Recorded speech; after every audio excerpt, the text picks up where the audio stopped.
You ask Tiger to solve. This deals with linear equations with one unknown.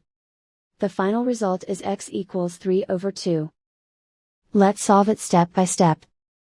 Group all x terms on the left side of the equation. Subtract 20x from both sides. Group like terms. Simplify the arithmetic.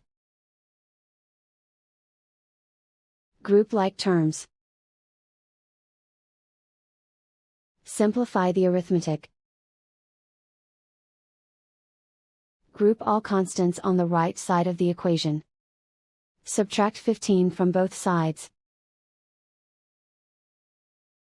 Simplify the arithmetic.